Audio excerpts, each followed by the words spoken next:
সামনে আগে আসছেন কেন? আপনি সামনে আগে আসছেন কেন?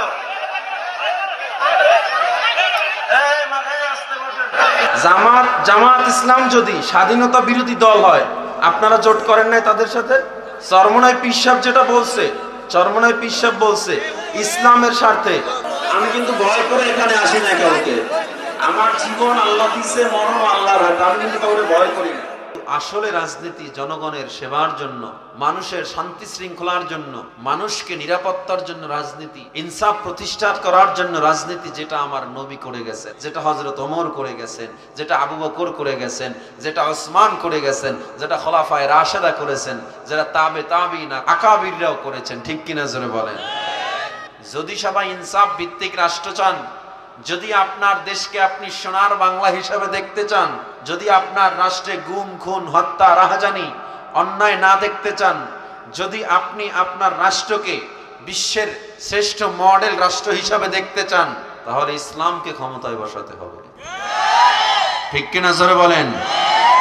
আপনি যতদিন না পর্যন্ত খেলাফতের স্বপ্ন দেখবেন, যতদিন না পর্যন্ত আলেমদেরকে নেতৃত্বে না আনবেন, আল্লাহওয়ালাদেরকে নেতৃত্বে না নিবেন, ততদিন পর্যন্ত আপনার হক মারা বন্ধ হবে না, স্বার্থের রাজনীতি বন্ধ হবে না। অনেকের আবার এই আমরা ওলামায়ে কেরাম একসাথ হইতেছি, এটা অনেকে সহ্য হইতেছে না। অনেকের আবার গাত্র দেওয়া শুরু হয়েছে, ঠিক না? এখন আমাদেরকে একটু জবাব দেন। এই স্বাধীনতার পর থেকে এ পর্যন্ত তো আমরা এই 12টা নির্বাচন দেখলাম, কোন নির্বাচনে পর্যন্ত কারচুপি, জালিয়াতি এবং অনিয়মের বাহিরে কোনো নির্বাচন হয় নাই। 73 নির্বাচন হলো। এই 73 নির্বাচন শেখ মুজিবুর রহমান নেতৃত্বাধীন আওয়ামী লীগ ক্ষমতায় আসলো। আবার 79তে নির্বাচন জিয়াউর রহমানের নেতৃত্ব হলো। আবার নির্বাচন, এই দুইটা নির্বাচন দোনোটাই কিন্তু প্রশ্নমুক্ত না। সেখানেও আন্তর্জাতিক মিডিয়াগুলো এই নির্বাচনের অনিয়মের ব্যাপারে ব্যাপক লেখালেখি করেছে। আবার 86তে এরশাদ সাহেব আসলেন, সেই অনিয়ম, সেই স্বৈরাচারী। 88তে আবার নির্বাচন, এরশাদ আবার বসলো 250 সিট নিয়ে, সেখান থেকে 91 পর্যন্ত। এই 91তে আবার শুরু হলো নিরপেক্ষ সরকারের অধীনে নির্বাচন। তখন ক্ষমতায় আসছিল বাংলাদেশ জাতীয়তাবাদী দল বিএনপি। ক্ষমতায় আসার পর তারা 5 বছর দেশ চালাইছে। মানুষের মন কতটুকু জয় করতে পেরেছে আপনারা জানেন, ইতিহাস আপনারা বুঝেন। আবার 96তে নির্বাচন, 96 নির্বাচন আর টিকলো না। কেন? মাত্র 11 দিন তখন বিএনপি ক্ষমতায়, 11 দিন পর আবার নির্বাচন দিতে হলো। কারণ ভোট কি হয় নাই, সঠিক সুষ্ঠু হয় নাই। আবার আওয়ামী লীগ ক্ষমতায়, 2001-এ আবার বিএনপি ক্ষমতায়। মানে বাংলাদেশের ইতিহাস কেউ একদারে থাকতে পারে না ঠিক মতো, দ্বিতীয়বার ক্ষমতা আসতে পারে না। মানুষের কাঙ্ক্ষিত স্বপ্ন স্বাধীনতা পূরণ করতে পারে নাই। 2008-এ আবার আওয়ামী লীগ আসলো। এরপর কি হয়েছে আর নাই বললাম।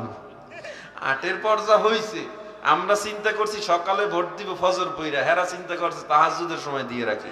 তাহলে মোট কথা আমরা পাইলাম এই বাংলাদেশের স্বাধীনতার পর থেকে 73, 79, 86, 88, 91, 2001, 2008 কোন নির্বাচন, 2013-14 নির্বাচন, আবার গিয়ে 18 কোন নির্বাচন সুষ্ঠু হয় নাই, শান্তি আসে নাই। তাহলে শান্তি কই পাবো?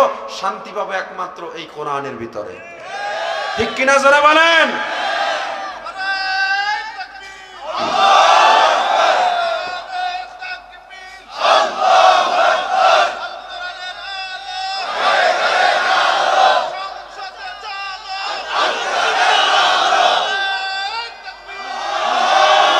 আমরা 2024-এর এক ছাত্র ও জনগণের এবং ওলামায়ে কেরামের স্বতঃস্ফূর্ত উপস্থিতিতে নতুন এক বাংলাদেশ পেয়েছি। সেই বাংলাদেশকে আমরা নতুন করে গড়তে চাই, কাউকে শত্রু বানিয়ে না। যদি জামাত ইসলাম স্বাধীনতা বিরোধী দল হয়, তাহলে আপনারা কেন তাদেরকে সাথে নিয়ে নির্বাচন করেছিলেন? তাদের সাথে কেন জোট করেছিলেন? তাহলে আপনারাও কি স্বাধীনতা বিরোধী? এখন জামাত ইসলাম সহ ইসলামী আন্দোলন বাংলাদেশ, চরমনাই পীর সাহেব সহ অন্যান্য দলগুলো সবাই এক হচ্ছে, এটা জনগণের স্বার্থে নাকি নিজেদের স্বার্থে? এটা নিয়ে কটূক্তি করা কি আমরা মুসলমান হিসেবে উচিত? সাবেকদের মতো কোনো কাজ করা যাবে না।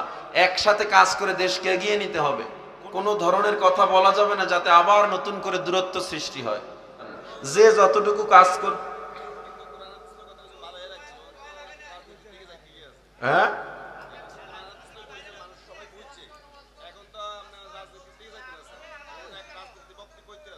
কোনটা রাজনৈতিক বক্তব্য?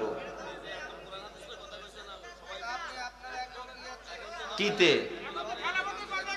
আমি তো খেলাফতের কথা বলতেছি। আমি খেলাফতের কথা বলবো না?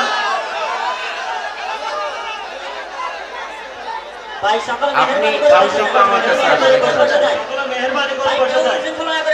আপনি এদিকে আসেন ভাই, আমার কাছে আসেন।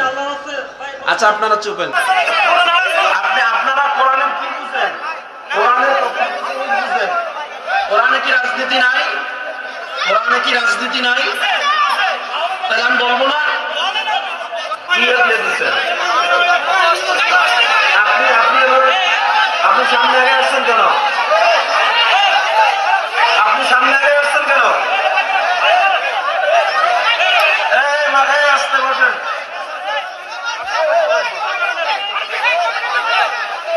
বন্ধ করলো কেন?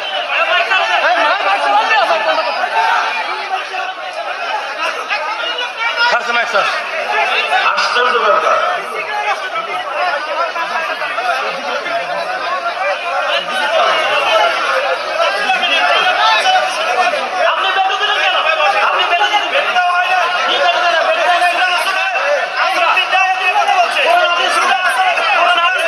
আপনারা কোরআনে কি বুঝেন?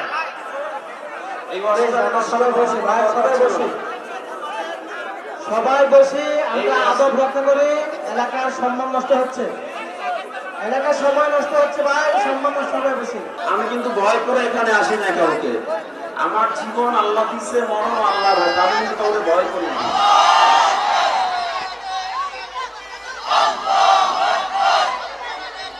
ভাই সকল মেহরবানি করে বসে যান, সকল মেহরবানি করে বসে যান।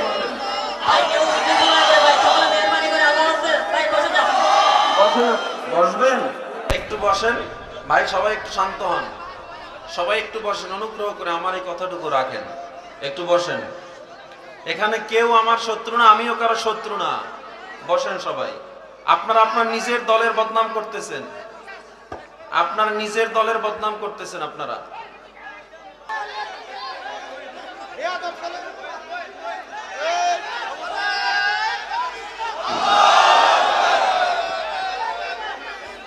ভাই সকল মেহরবানি করে বসে যান, সকল মেহরবানি করে বসে যান।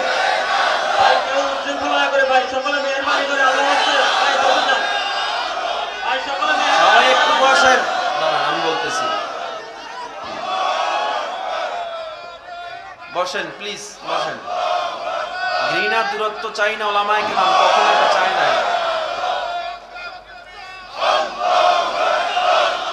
কি হইল আগে?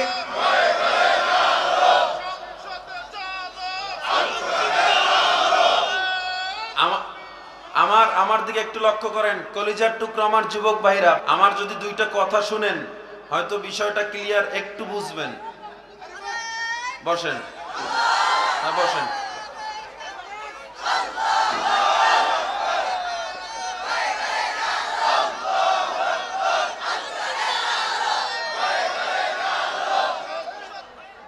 চাঁদপুরের মানুষ অনেক মোহাব্বত নিয়ে আসছে আপনাদের কাছে, অনেক মোহাব্বত নিয়ে আসছি। প্লিজ বসেন। আমি আপনাদের কাছে বলি, যারা যে কয়জনের মন খারাপ হয়েছে, আমি এতটুকু জিনিস বলি, আমার নবীজি রাষ্ট্রনেতা ছিলেন কিনা প্রত্যেকটা কথা বুঝবেন, উত্তর দিবেন। হযরত ওমর ৫৬,০০০ বর্গমাইলের মতো বাংলাদেশ চালায় নাই, অর্ধ পৃথিবী শাসন করেছেন। মাথায় আটার বস্তা নিয়ে তিনি রাষ্ট্র শাসন করেছেন। পৃথিবীতে কখনো শান্তি আসতে পারে না খেলাফত ছাড়া। আর খেলাফত হলো মুসলিম উম্মার একটা স্বপ্ন। এই স্বপ্নের দিকে আমরা এগিয়ে যাচ্ছি। বাংলাদেশ ২০২৪ ছাত্র, ওলামায়ে কেরাম এবং সর্বস্তরের জনগণের উপস্থিতিতে আমরা একটা স্বাধীন দেশ পেয়েছি। আমরা এখন সুযোগ পেয়েছি আমাদের ইসলামের কথাগুলো সবার মাঝে পৌঁছে দেওয়া। আমরা ইসলামকে নেতৃত্বে আনার ভালো একটা উর্বর সময় পেয়েছি। এখন নবীজির রেখে যাওয়া ওলামায়ে কেরাম আমরা হলাম ওয়ারিস। আমরা যদি সেই নবীজির কিভাবে তিনি রাষ্ট্র পরিচালনা করেছেন, সমাজ পরিচালনা করেছেন, এগুলো না বলি কে বলবে? হিন্দুর রাম মন্দির থেকে আসবে এই কথা? এই কথা যদি সমাজে আমরা না বলি কে বলবে? এখন আমরা বলতে গেলে আপনাদেরকে তো উদাহরণ দিয়ে বোঝাতে হবে। আপনারা বিগত দিনে আমি এভাবে বলছি যে 12টা নির্বাচন গেছে, এই 12টা নির্বাচন কোন নির্বাচন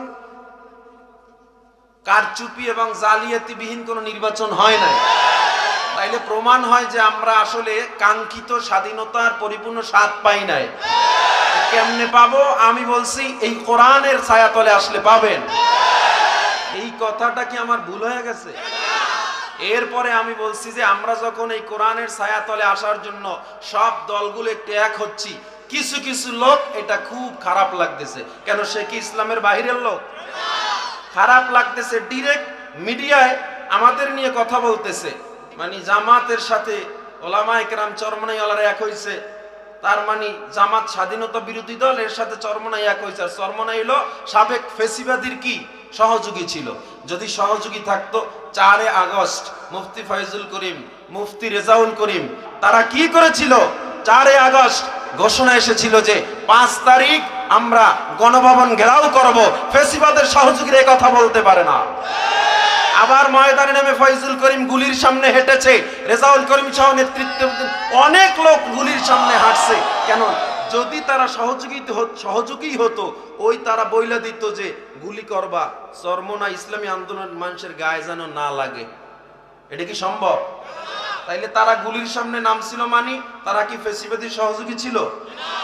মেয়র নির্বাচনে আমি নিজে নির্বাচনে ছিলাম বরিশালে, মুফতি ফয়জুল করিম সাহেবকে আঘাত করে ঠোঁট ফেটে রক্তাক্ত করে ফেলেছিল আমার চোখের সামনে। যদি চরমনাই ফেসিবাদীর সহযোগী হইতো, এতদিনে অন্তত 50টা সিট তাদের দখলে থাকতো। তাহলে আমরা ইসলামপন্থীরা এক হওয়াটা আপনাদের কেন সমস্যা হচ্ছে? আমি বুঝাতে চাইছি 73-এ 79-তে নির্বাচন, 86-তে নির্বাচন, 88-তে নির্বাচন, 96, 2001, 8, 13, 14, 18 নির্বাচন, কোন নির্বাচন ভালো হয় নাই। কারণ বাংলাদেশের মানুষের কাঙ্ক্ষিত আস্থা এবং স্বপ্ন মানুষ এই দলগুলো পূরণ করতে পারে নাই। এই জন্য মানুষ চায় এখন ইসলামকে এবং কোরআনের ছায়াতলে এসে ইসলামকে ক্ষমতায় আনতে। এই কথাটা কি আপনার বিরুদ্ধে বলছি আমি? এজন্য আপনার দাঁড়িয়ে যেতে হবে প্রিয় ভাই। আপনারা দল গোছান, দল সাজান, টেম্পো স্ট্যান্ড দখল হয়ে আছে, এগুলো ঠিক করেন। বিভিন্ন জায়গায় বাস স্ট্যান্ড দখল হয়ে গেছে, এগুলো ঠিক করেন। ক্ষমতায় যাওয়ার আগে আপনারা এভাবে বাধা দিচ্ছেন। আল্লাহ সবাইকে সহি বুঝ দান করেন। আর একটা কথা মনে রাখবেন, আমরা যারা ওলামায়ে কেরাম ময়দানে কথা বলি, এই বুকে একটা বুলেট আসতে পারে এটা মনে করে কথা বলি। কাউকে ভয় করি না, সবাইকে সম্মান করি, শ্রদ্ধা করি, কিন্তু ভয় করি না। মরণ একদিন হবে। আপনি হাজার কামান, হাজার আঘাত করে আমাকে মারতে পারবেন না আমার তাকদিরে যদি মৃত্যু লেখা না থাকে। আপনি হাজার চেষ্টা করে আমাকে কিচ্ছু করতে পারবেন না। আর আমার যদি মৃত্যু লেখা থাকে, আমি ঘরের কোনায় বইসাও মৃত্যুকে ঠেকাতে পারবো না। এজন্য আমরা মৃত্যুকে আলিঙ্গন করি, মৃত্যুকে সাথে নিয়ে ঘুরি, ভয় পেয়ে চলি না। যেই পীররা খানকায় বসে কাজ করতেছে, ময়দানে নাই, এরা খুব ভালো। যে ওলামায়ে কেরাম মানুষ সচেতনের জন্য কথা বলবে, এরা খারাপ। যে পীররা মানুষকে সচেতনের জন্য ময়দানে নেমে কথা বলবে, শত্রু হবে, এরা খারাপ। চরমনাই পীর সাহেবরা ময়দানে না নামলে এখন দরবারে যে পরিমাণ লোক হয়, এদের কি কোনো ক্ষতি হইতো? ময়দানে নাইমে কাজ করতেছে কি নিজের স্বার্থে? আল্লাহ সবাইকে সহি বুঝ দান করেন। আমি কি আলোচনা একটু চালাবো? চলবে একটু? আল্লাহ সহি বুঝ দান করেন। যারা শোনার ইচ্ছা কিছু শুনতে পারেন, আর যদি ইচ্ছা না থাকে যেতে পারেন। তবে যারা থাকবে তাদের জন্য আমি কিছুক্ষণ আলোচনা করব। এই মৃত্যুর নাম হয় যে শহীদ, বাঁচলে হয় গাজী। এ পথে মরলে মহান প্রভু আল্লাহ থাকেন রাজি। এই জীবনের বিনিময়ে জান্নাত ক্রয় করে নাও, যদি জীবনটা বিলাতে চাও, যদি রক্ত ঝরাতে চাও। দিনের পথে খোদার রাহে জীবনকে বিলিয়ে দাও, যদি জীবনটা বিলাতে চাও, যদি রক্ত ঝরাতে চাও, ওই ঘরের কোণে বসে থাকার দাম তো নেই কোনো, খানকা ছেড়ে বাইরে এসো, বাতিলকে আঘাত আনো। ওই ঘরের কোণে বসে মরার দাম তো নেই কোনো, খানকা ছেড়ে বাইরে এসো, বাতিলকে আঘাত আনো। ময়দানেতে লড়াই করে শহীদি খেতাবটা নাও, যদি জীবনটা বিলাতে চাও, যদি রক্ত ঝরাতে চাও। দিনের পথে খোদার রাহে জীবনকে বিলিয়ে দাও, যদি জীবনটা বিলাতে চাও, যদি রক্ত ঝরাতে চাও। আমার জীবন আমার মরণ সব হবে কার জন্য? কয় গুণওয়ালা মানুষ জান্নাতে যাবে? 4 গুণের মধ্যে 1 নাম্বার গুণ আল্লাযীনা আমানু, যারা ঈমানদার। 2য় নম্বরে ওয়া আমিলুস সলিহাত, যারা আমলওয়ালা। 3য় নম্বরে ওয়া তাওয়াসাউ বিল হক, যারা সত্যের উপদেশ দিবে, হক কথা বলবে। হক কথা বড় তিতা, হক কথা বললে জেলে যাওয়া লাগে, জুলুম সহ্য করা লাগে, ঠিক কিনা? আল্লাহ তাআলা সূরা আসরে হক কথা বলতে বলছেন। নবীজিও তায়েফের ময়দানে যখন দিনের দাওয়াতে গেলেন, বেঈমান আমার নবীর পাথর মেরে রক্তাক্ত করে দেয়, নবীর ঠোঁট ফেটে রক্ত পড়ে নবীর সব জুব্বাটা লাল হয়ে যায়। আমার নবী তবু হকের কথা বন্ধ করেছিলেন নাকি? ও মুসলমান ইমানদার, হক কথা তোমারও বলতে হবে, আমারও বলতে হবে। ও যুবক আল্লাহর বান্দা, কোরআন শুধু হুজুরদের জন্য নাজিল হয় নাই, কোরআন শুধু মাওলানার জন্য নাজিল হয় নাই, এ কোরআন সবার জন্য নাজিল হয়েছে। এ কোরআন এমন কোরআন, ঋগ্বেদ, গীতা, বাইবেল, রামায়ণ রিসার্চ করে কোন মুসলমান বিধর্মী হয় না। কোরআনকে রিসার্চ করে কোটি কোটি বেঈমান কালেমা পড়ে মুসলমান হয়ে যাচ্ছে, ঠিক কিনা জোরে বলেন? এই কোরআনে কসমোলজি বিদ্যা, অ্যাস্ট্রোলজি, বায়োলজি, জিওলজি, ফিজিক্সের জ্ঞান, পদার্থ বিজ্ঞান, মহাকাশ বিজ্ঞান, এমন তারকার চ্যানেল পর্যন্ত কোরআনে আল্লাহ দিয়েছে। কোন তারকাটা? Proxima সেন্ট্রাই, alpha সেন্ট্রাই, A B. শুধু তাই নয়, এ মুসলমান, ওই জুপিটার, ওই গ্যালাক্সি, ওই নেপচুন গ্রহের কথাও আল্লাহ কোরআনে দিয়ে রাখছে।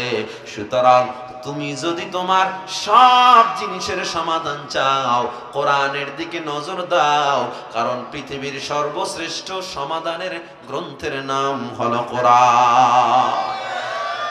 তোমার পারিবারিক জীবন সুন্দর করতে চাও, কোরআনের ছায়াতলে আসো।